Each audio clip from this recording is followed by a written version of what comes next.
Hey guys, hope you are all having a fantastic Christmas Eve. I planned on releasing this video later this week but decided to just do it now as I have come across new content for you guys. In this video, you will see Bernie Madoff talking about market makers and order flow, two very controversial points that we have addressed in the past.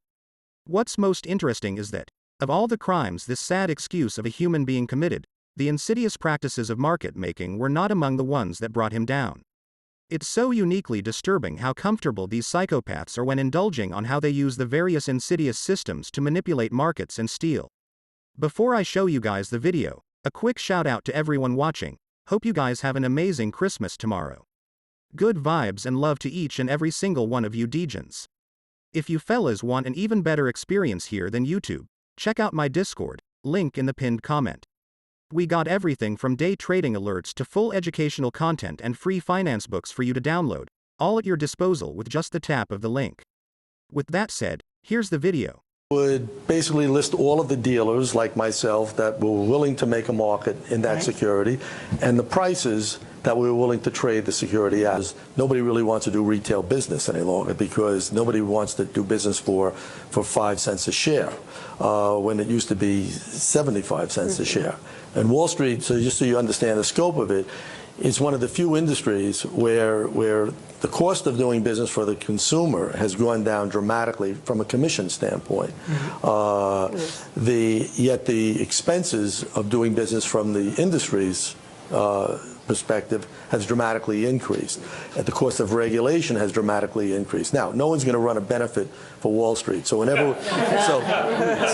whenever I go down to Washington and meet with the SEC and complain to them that the industry is either overregulated or the burdens are too great, they all start to roll their eyes, just like all of our children do whenever we talk about the good old days. Because if you couldn't make money charging commissions, primarily because the rates were lower, as I said, and the infrastructure costs, particularly the technology and the regulatory infrastructure you had to have dealing with clients.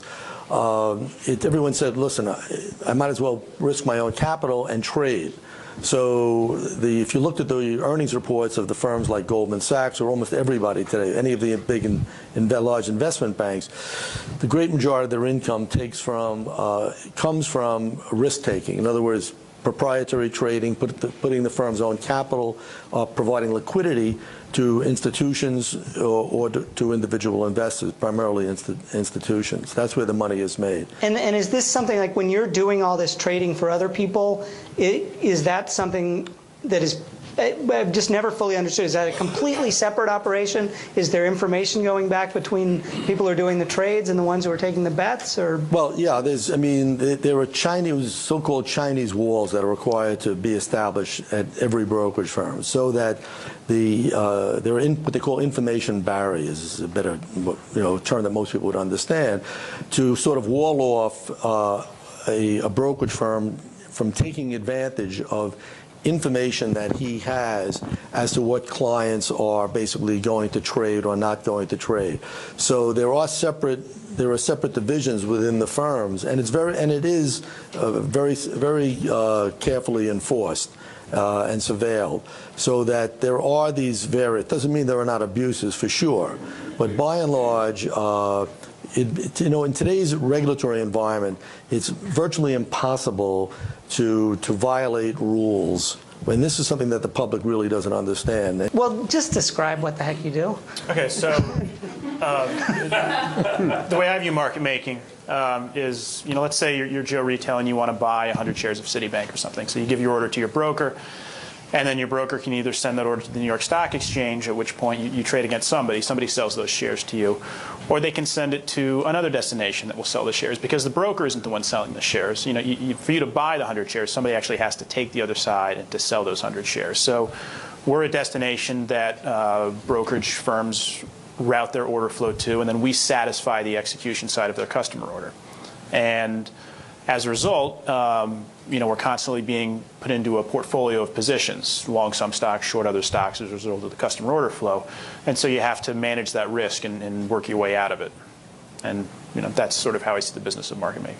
I'd been working at a firm where our product was an automated system to internalize a brokerage company's order flow. So the idea was maybe instead of taking their order flow and routing it out to another destination for execution, maybe the brokerage company itself should be providing some of these executions to its customer. And it was a natural fit for Madoff, because that's their business, is the providing executions on order flow.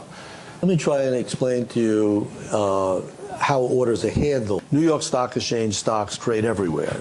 They trade actually as much off the exchange as they do on the exchange, but that's sort of unimportant. Is because as profits started to become less and less, the commissions were less and less. Firms couldn't afford to spend a lot of manpower in handling and processing these orders. So what we did was we used technology to be able to handle the orders without individuals. So we built, as well as we automated the industry from the delivery side, we now had to automate it as how do we turn that order around? How do we make a profit on that order? Okay, look, let's take the human factor out of the equation. They spend too much time thinking. I understand that's not something you people want to hear, but that's what happened. You could actually watch them. They would be delivered an order. They now along 1,100 shares of IBM, and you would see them. And my brother and I and my sons would look at them saying, well, you know, and they would say, I'm getting there. And by that time, the price had moved usually against us.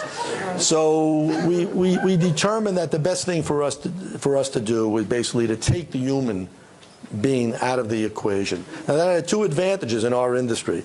Number one, when you take the human being out of the equation, you solve your regulatory problems, because the nature of any human being, certainly anyone on Wall Street, is, the better deal you give the customer, the worse deal it is for you, because you're on the other side of the transaction. So as honest as you can find, you try and get people to be. There's this normal, natural pull, that you have to deal with. So by taking the human being out of the equation to a great extent and turning it over to a computer to make the decision, I guess you could also program the computer to violate a regulation, but we haven't gotten there yet. The issue is by taking the human being out of the factor and putting someone like Josh to go back and run all sorts of algorithms, and hope he can explain that to you, because every time he tries to explain it to anyone in the Madoff family, we walk out of the room after 15 minutes. So this is great. We've gotten rid of all these irrational, flawed, error-prone, corrupt people, potentially so. And also, I mean, just when you hear that old system of having to call up every single dealer, it's clearly much better in a lot of ways now. But I mean, have we reached market nirvana? Are prices set perfectly now? Is the market any safer than it used to be? But there are long-term investors in the marketplace. There are plenty of them, and they're quite successful. So there's long-term investing, and they don't care.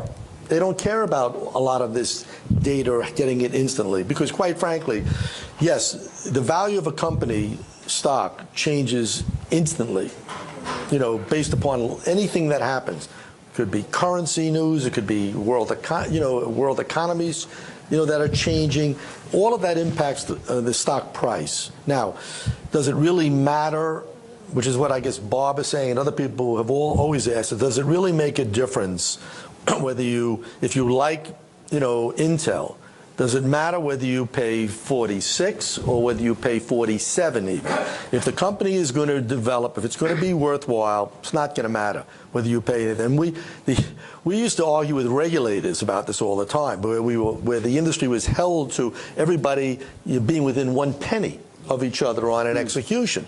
And we would say, listen, does it really matter? I mean, we used to say by making it so costly to do business, by us taking the spreads away so that the dealer couldn't make the right commission or the right spread to reward him for whatever risk he had to take on the cost in doing the business, by taking that away, then people said, like I said before, I don't want to deal with the public.